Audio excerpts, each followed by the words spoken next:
asked about Klay. I was anticipating you were going to ask about when Klay was coming back. So when I said, I don't know where that came from. I was referring to when he was. He cleared to practice because he's scrimmaging. So I'd have to look at the videotape. I don't know that we have it, but I probably just anticipated a question that didn't come, so that's my fault. But just wanted to make sure everybody was on the same page.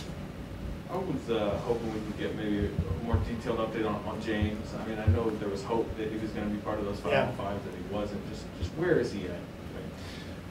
Well, the injury, the meniscus tear, is it's an injury where it's not really like a linear improvement, like an ACL or an Achilles. You kind of know, you can kind of map it out. Meniscal tear, you can't really map it out as easily because it's just there's more possibility for a variance in how long it's going to take to recover. So James is doing fine. There's no structural issue. We're just being very, very cautious. He's doing one-on-one stuff, two-on-two stuff, drill work, but Rick is not yet comfortable allowing him to scrimmage. So we're just trying to stay patient and do the best thing we can, and for James. He's such a young guy, and just want to be very cautious with injury. Would you say it's kind of slowed down a little bit? I mean, from where you were maybe hoping he would be? I think, the biggest thing to me, and I figured this question would start coming up because when he had the injury last season, we talked about him being ready for camp, and that's obviously 2 months behind us. And I didn't understand much about meniscus injury at the time, so I probably said several times last year, yeah, we're hoping he's back for camp or shortly thereafter. And now that I've learned more about it, there's just varying degrees of time frames on recoveries from this kind of injury. And he's obviously a massive guy with a lot of weight. It's coming down on that knee, so we're just being very, very cautious. Hey Steve, I know Klay got ramped up when you guys were on the road trip. Now that you've seen him, how has he looked? He looks good. He came in here yesterday and scrimmaged on our off day. We got a bunch of guys to come in and play, a couple of our young guys, and then a few other local players. And Klay is just so happy to be out there playing and competing, and so he's in a great frame of mind. The biggest thing is he hasn't played in 2.5 years. So while the Achilles is structurally sound, everything is strong. There's been no ill effects. It's just a matter of building strength and endurance, especially the endurance part. And it just takes time. It takes a while. So even though he's playing full board, he practiced full board just now, he needs to keep doing this over and over and over again every day. Really blow it out, get his conditioning back, his endurance back. And so we're going to be very patient with Klay too. Steve, just to be clear, was there anything he didn't do? Klay? No, he did everything he did this year. As far as a target date, you guys have been very clear, you and Bob. He'll go when he's ready to go. Now that he's scrimmaging again and he's part of practice all the time, does the organization have a target date when they would like to see him out there? We don't have a target date.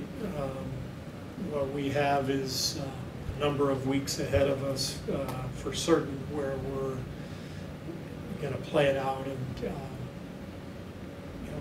keep letting him scrimmage as often as possible so that he can build that endurance. And I would think within a few weeks we'll be able to finally sort of get a target date, but we don't have one right now. With that, how do you temper expectations of what he's going to be able to do for this team when he comes back? Because a lot of stories or conversations are, well, if he plays 80% of himself, then the Warriors will X, Y, Z.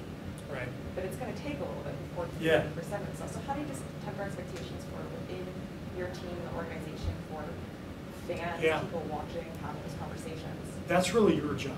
What should I tell them then? You know, I'm going to keep repeating this 2.5 years thing as often as I can. You know, even if Klay did not have an injury, didn't have an ACL, didn't have an Achilles, if he just put the ball down for 2.5 years and we handed him the ball right now, it would take a while for him to find rhythm. It's been, you guys have written about the fact that almost every year it seems like in normal circumstances, Klay's a little bit of a slow starter. He needs to find his rhythm, and so you throw all that into the mix, and we just have to preach patience and allow him the space he needs to be able to build his endurance, build his rhythm. Nobody should expect too much too soon, but the whole idea is for him to be in a really good rhythm by the end of the season and going into the playoffs, so that we can be the best team possible. I think our fans should enjoy the process of watching Klay get better. He's going to get such an amazing reception that first night, whenever it is. It's going to be emotional. It's going to be powerful, and then things will settle down, and our fans will have an opportunity to not only watch our team grow from that point, but to watch Klay's recovery and to cheer him on, because it's what he's trying to accomplish is, as far as I know, unprecedented. There's been plenty of Achilles injuries. I don't know of anybody who's had a back-to-back ACL, Achilles, and then tried to come back. And so he's got a lot of work ahead of him. The good news is he's got so much behind him now that he's feeling great. Not to untemper those expectations, but when you do see him out there, is he moving like Klay to you, and he's shooting like Klay? Just kind of, I mean, you've seen Klay forever. Yeah, I think he, especially early when he's scrimmaging, he's knocking down shots, but you can see fatigue set in much quicker than you will be able, than we will see in a month and 2 months, and so the endurance stuff is really the key.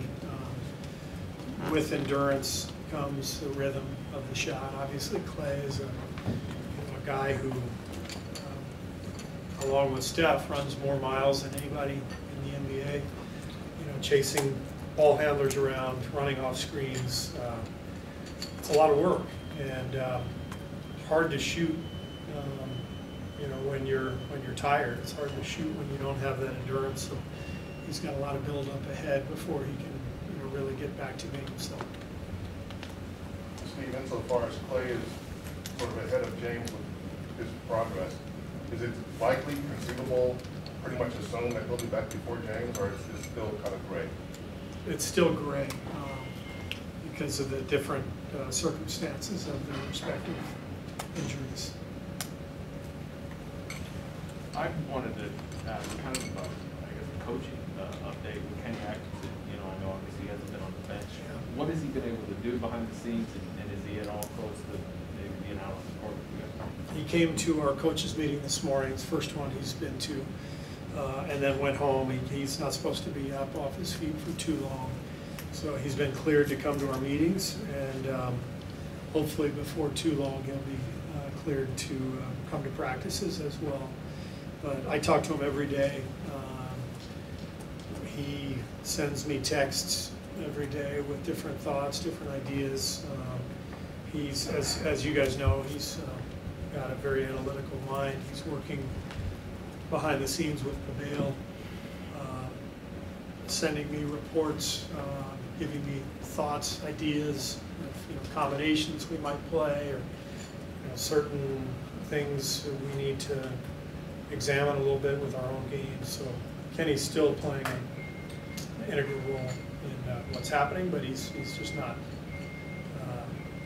full-time back in the building yet. You said you haven't allowed yourself to think this far ahead up until this point at least, but with Klay back on the practice court, do you start thinking about how to fold him in and how that's going to affect the second unit and the team that's going forward? Yeah, honestly, I don't, because it feels like wasted energy, given that by the time he comes back, our team could look different, with given injuries and everything else. So we'll figure that out when the time comes. But for now, we're just preparing to try to win the game tomorrow.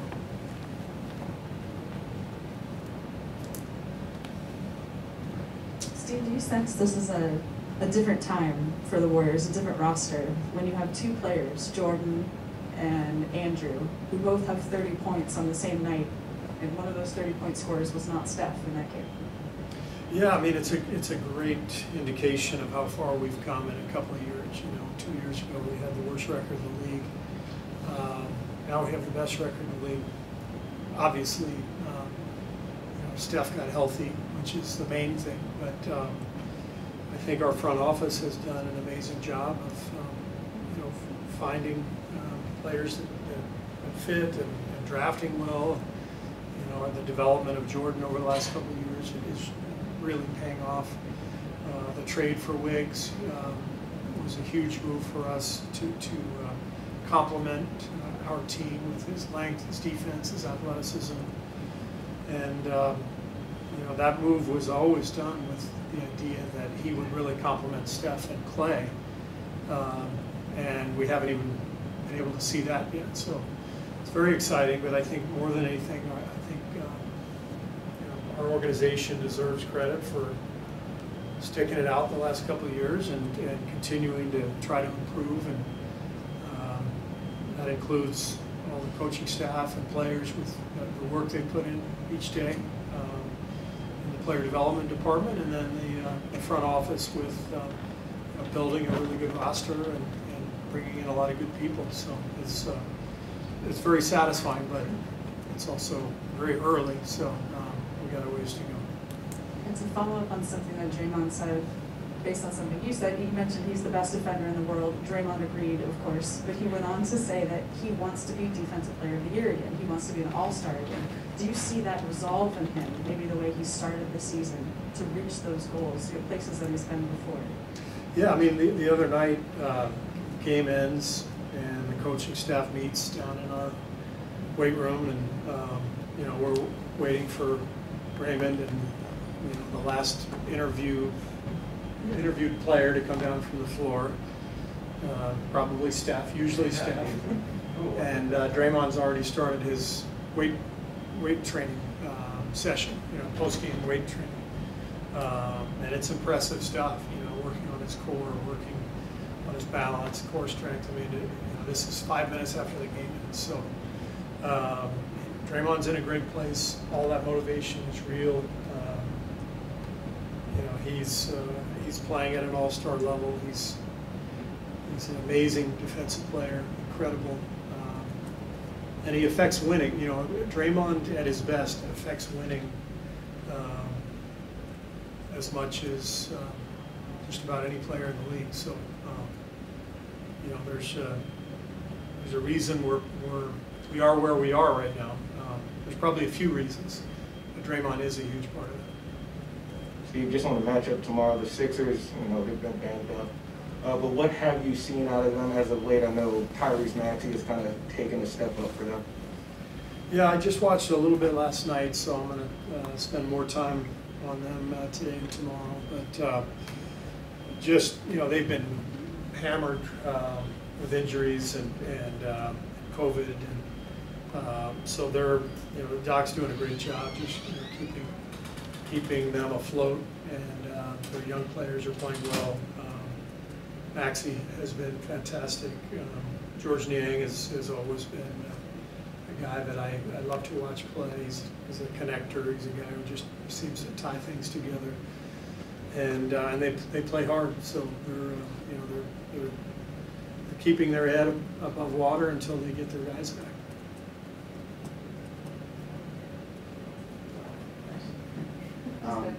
Yeah, so around the league this year, scoring is down both on the team level and individual level. I realize it's still early in the season, but what factors do you attribute that to?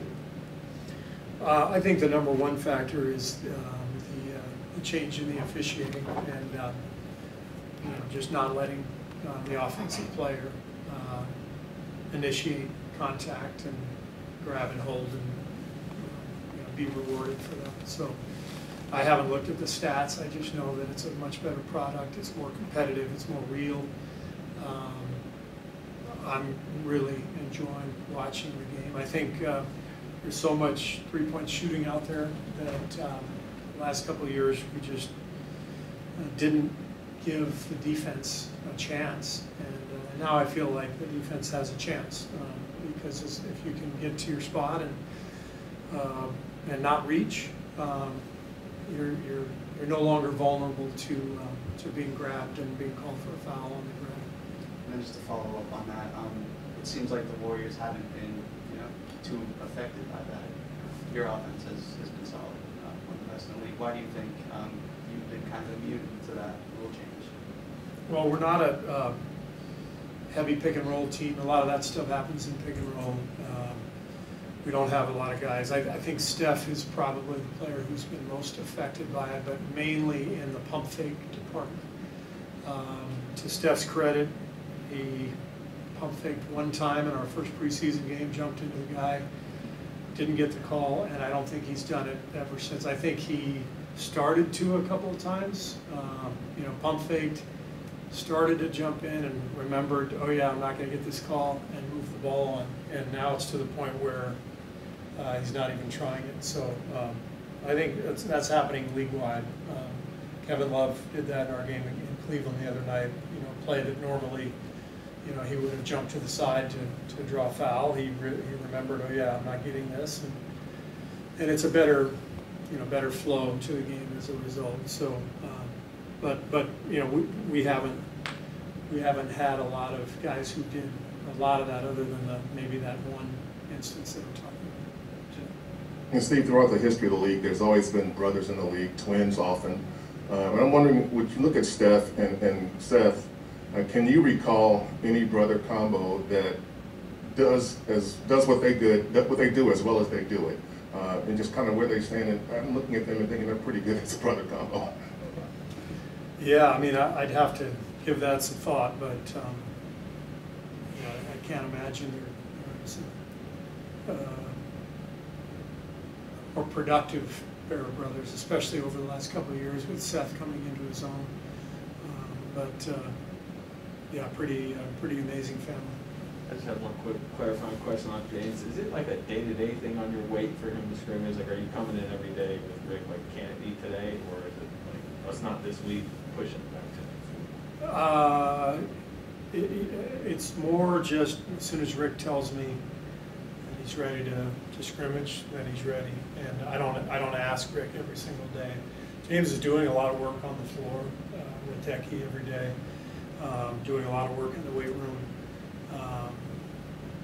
But I don't walk into Rick's office and say, you know, is today the day? And I just, I got to coach the team, and I check in with James a lot. I just, you know, I want to make sure he's okay. It's you know, not an easy thing to go through for anybody, much less a young player trying to make his mark in the league. So James is in good spirits. He's hanging in there, and you know, his time's going to come.